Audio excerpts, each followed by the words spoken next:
Hello everybody, let's continue on and talk about some more properties of exponents. Oops, I dropped my pencil.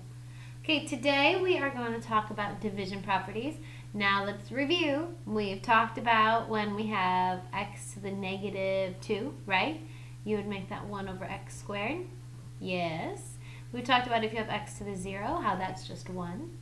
We've talked about how if you have x2 times x5, that becomes x7. And we've talked about how if you have x2 to the 5th, that becomes x to the 10th.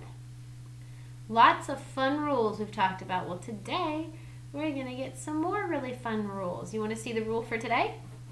I know you're excited.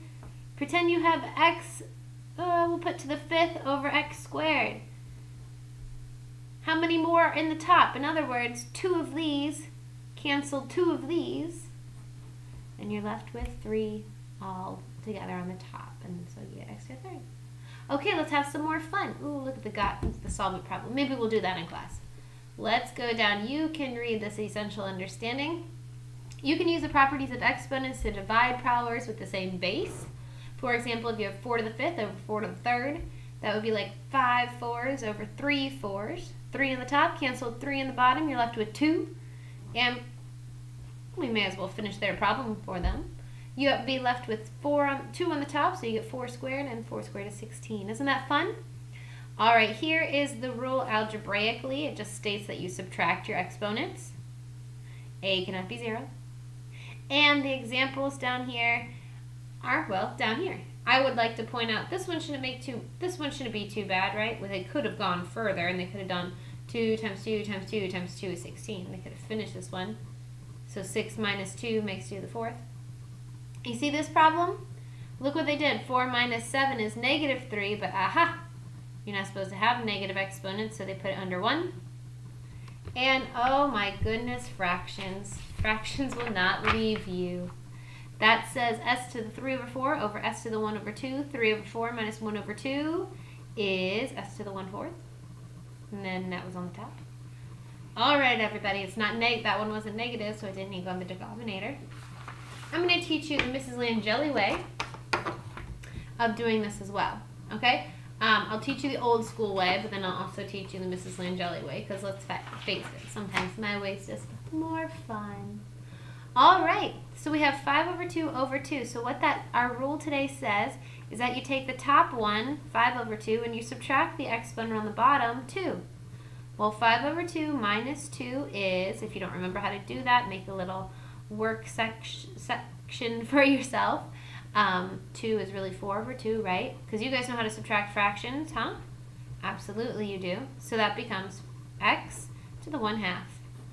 Because 5 over 2 minus 2 is 1/2. All right, part B. Ooh, look at the m's. The m's, we have m to the 2 minus 5, right? M gets 2 minus 5. And n, I'll put that in parentheses, n gets 4 minus 3. So it's top minus bottom. What was that?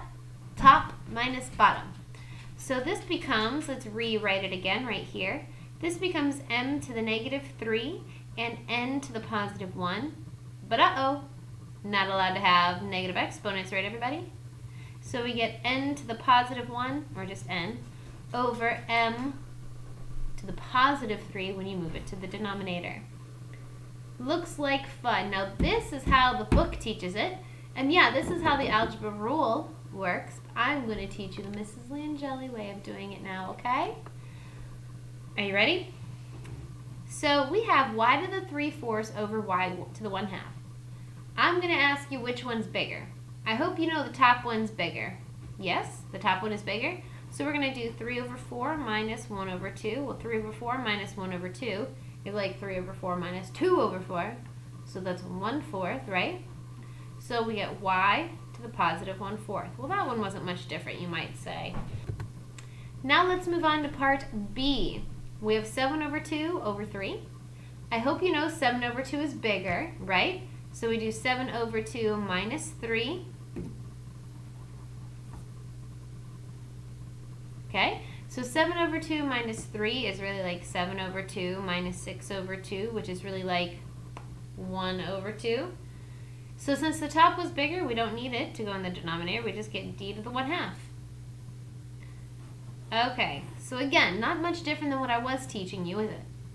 Now I want you to look at part C. We're going to do it a little differently now. I think it helps to visualize it so you don't have to deal with negative exponents, because let's face it, who wants to deal with negative exponents, right? Look at the k's. Everybody see the k's?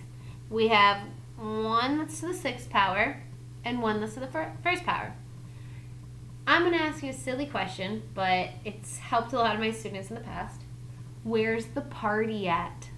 The party is upstairs, right? See how there's 6 people upstairs and then there's that loner downstairs? How many more people are upstairs? Well, if I have 6 upstairs and 1 downstairs, doesn't that mean I have 5 more upstairs? Therefore, k to the 5th goes on the top. If you want to do it the old way, you can, but I'm going to do it the party way. Now look at the j's. See how there's 2 in the top and 5 in the bottom? Where's the party at? I hope you say downstairs. The j's are having a party downstairs. How many more are downstairs? 5 versus 2? 3 of them. And that is all you have to do. Now you won't have to worry about negative exponents. Oh, but then we get to part D. And part D has a negative exponent. Before we do anything, everybody, I want you to fix this negative exponent and make him go to the bottom. Okay? Let's rewrite. That's going to make a B7 up top. That's going to make the A3 on the bottom now, the A5 on the bottom now, and the B2 on the bottom now.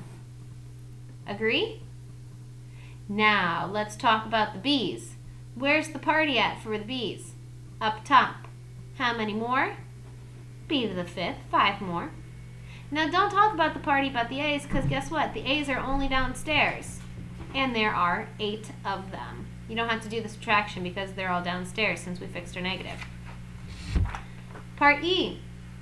Oh, look at all the parties we need to take care of. First of all, you see these Y's? They need to do a little reverse. That's right, I did just say that. So let's go ahead and rewrite our problem. X to the 4. Move that Y to the 5th upstairs and Z to the 8th. Now downstairs, X to the 4th. Move that Y to the 1st downstairs and that Z. Now you can do this the old school way, the way I did it up here, where you subtract them and stuff, or you can do it the Mrs. Langeli way. Where's the party at for the X's? There is no party. They cancel each other out. Look at the Y's. Where's the party at for the Y's? Upstairs? How many more? 4 of them. So you put 4 in your numerator. Look at the Z's. Where's the party at for the Z's? Upstairs. How many more? 7 more. There is no more. There's nobody left in the denominator. End of story. So I hope you kind of like the Mrs. Langeli way because, well, that's how I'm going to teach you. You can always subtract them. That's perfectly fine with me.